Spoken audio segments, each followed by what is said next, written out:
Selamat pagi Pak, kami dari Universitas Indonesia, Prodi K3, ingin melakukan observasi lapangan mata kuliah kewirausahaan.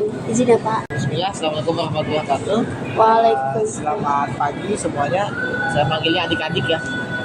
Makasih banyak sudah hadir. Kemarin Maisha sampaikan memang hari ini ada agenda.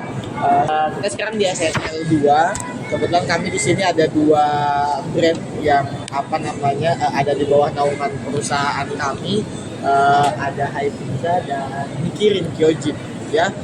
Jadi perkenalkan, pertama saya Ade Victorio, General Manager dari PT Hai Food Unicorn Semesta, ya, lebih dikenal dengan Hai Group. Hai Group ini perusahaan F&B, ya, sudah jalan kurang lebih 3-4 tahun. Kita ada beberapa cabang, ada di Batam, Tanjung Pinang, dan di Jakarta, ya. Menaungi beberapa unit usaha. Nanti saya perkenalkan satu persatu usaha kita, ya, setidaknya ada beberapa unit usaha. Dan makasih banyak juga sudah berkenan untuk ngobrol di sini. Saya dapat beberapa brief yang akan ditanyakan, saya akan ulas satu persatu. Kalau misalnya ada yang ingin ditanyakan kembali, silahkan ya. Oke. Jadi kalau kita berbicara tentang Hai Food Unicorn Semesta, ya, ini diawali di tahun 2021, ya, kurang lebih, ya. 2021 bulan Mei kita mulai satu brand yaitu Hai Onigiri. Ya, apa itu Hai Onigiri? Hai Onigiri ini adalah perkenalan produk onigiri yang pada saat itu belum banyak ada di Batam. Ya, onigiri itu semacam nasi kepal. Ya, tahun 2021 kita sudah mulai. Awalnya justru pasar kita di Tanjung Pinang. Ya, di Tanjung Pinang, jadi lintas pulau langsung. Setelah itu kemudian kita berkembang, main bazar ke bazar. Ya, bazar ke bazar, ada beberapa bazar dari influencer dan yang lain penyelenggara kita coba untuk hadir. Ya, setelah itu cukup berkembang, akhirnya kita putuskan untuk menambah side business kita. Ya, side business kita yang kedua itu adalah Hikirin Indonesia, atau dikenal dengan Hikirin Japanese Restaurant. Ya, outlet pertama kita itu ada di Mitra Raya 2 yang tadi teman-teman kesana. Oke, itu adalah outlet kedua kita. Setelah itu kemudian kembali berkembang, kita dapat kesempatan untuk join di SNL, ya, dengan unit bisnis yang berbeda, Hai Kyojin. Ya, Kyojin itu adalah unit bisnis kita yang ketiga. Setelah itu kemudian berkembang dengan beberapa bisnis yang lain. Terakhir kita ada Hai Pizza juga di SNL 2. Nah, untuk Hikirin sendiri itu sudah ada di 2 tempat, yaitu di Batam dan di Tanjung Pinang. Ya, Tanjung Pinang tepatnya di Batu 2. Oke. Untuk visi misinya, ya, kita punya impian, ya, perusahaan kita ini menjadi restoran pilihan utama pelanggan yang dikenal dengan kenyamanan, konsistensi dan pelayanannya, ya, dan diturunkan di beberapa misi, ya, yang kita harapkan bisa juga ditularkan ke semua elemen usaha kita. Ya, kita pengen banget punya konsistensi dalam pelayanan dan produk. Ya, setelah itu produk-produk juga yang berkualitas dan pemilihan bahan baku yang baik, ya. Bagaimana struktur organisasi dari perusahaan ini Pak? Untuk struktur organisasi sendiri, untuk perusahaan kita Hai Group itu dipimpin oleh seorang general manager, ya, dalam hal ini saya Ade Victorio. Setelah itu di bawahnya itu ada 5 manajer, ya, ada manajer operasional, ada manajer kitchen atau kita sebut sebagai chef of area, ya, ada SR, human resource, ya, ada finance, ya, dan administrasi, serta ada departemen business development yang di bawahnya menaungi aktivitas marketing dan sales. Di bawah manajer operasional itu ada semua hal yang berkaitan dengan pelayanan. Artinya ada server di situ, ya, ada supervisor floor di situ. Kalau COA, chef of area, di bawahnya itu ada semua leader kitchen, ya, dan pembuat produk atau product making.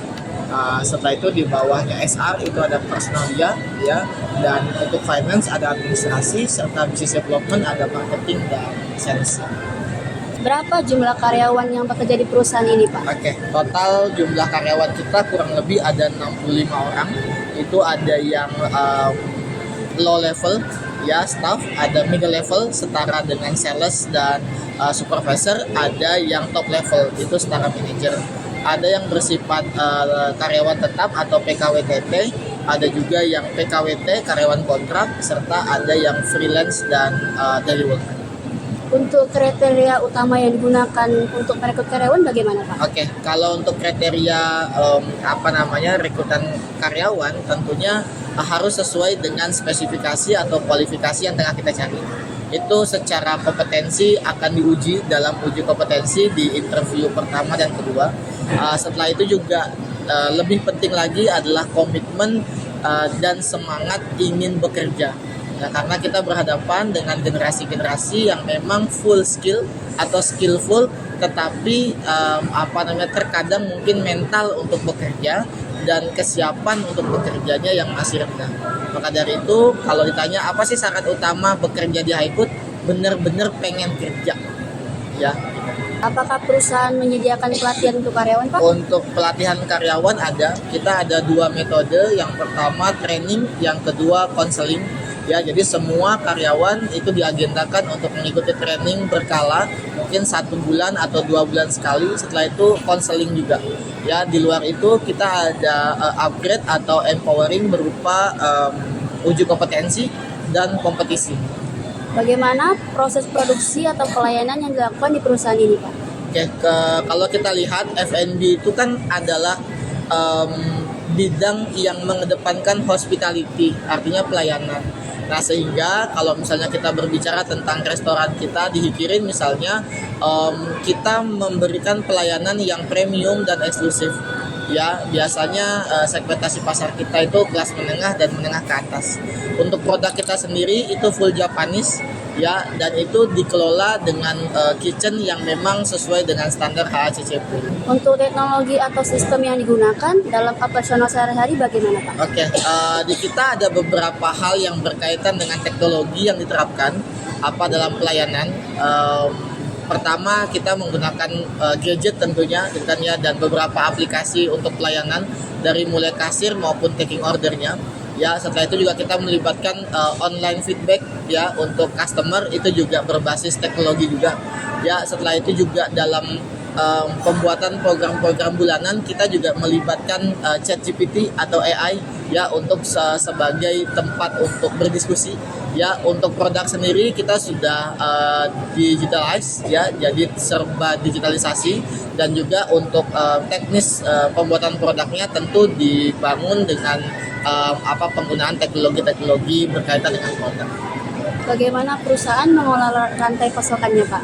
Oke, sejauh ini kalau kita ngomongin rantai pasokan itu kan berbicara hulu dan hilirnya. Oke, jadi kalau misalnya di kita itu ada kerjasama dengan supplier-supplier, ya B2B dengan supplier-supplier, baik itu supplier yang petani, pengepul sayur maupun supplier yang memang corporate juga B2B. Itu untuk mengamankan rantai supply.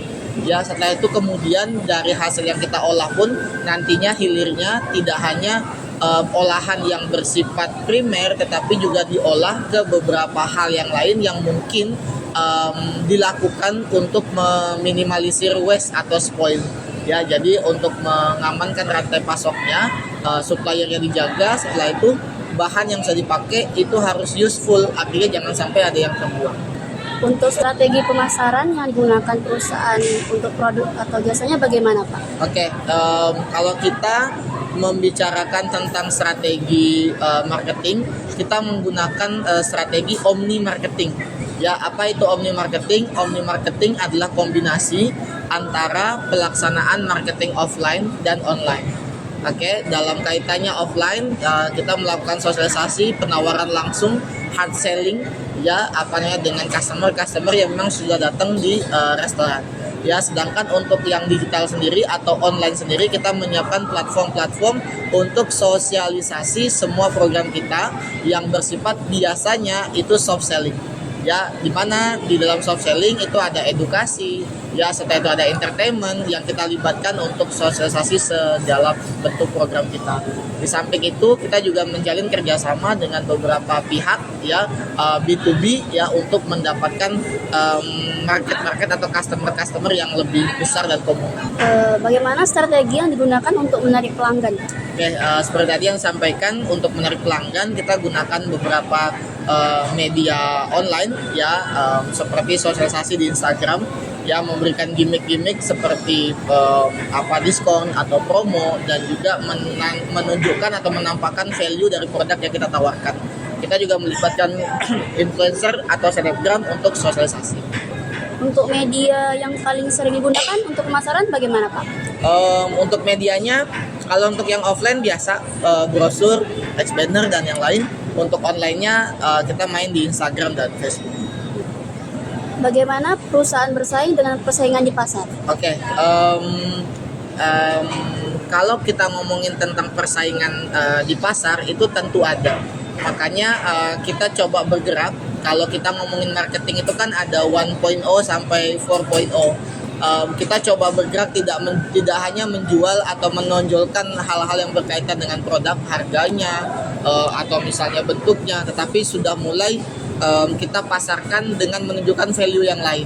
Contoh misalnya higienitasnya, setelah itu premiumnya, ya, setelah itu kemudian value tentang kebahagiaannya, tentang kenyamanannya. Jadi dengan apa kita bersaing dengan kompetitor kita, ya, dengan cara menunjukkan value-value di luar atau lebih dari hanya sekedar produk. Itu yang kita lakukan.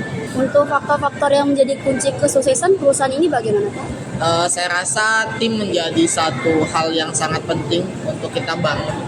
Ya, kenapa? Karena visi yang besar, kalau misalnya timnya tidak siap, itu tidak mungkin terrealisasi.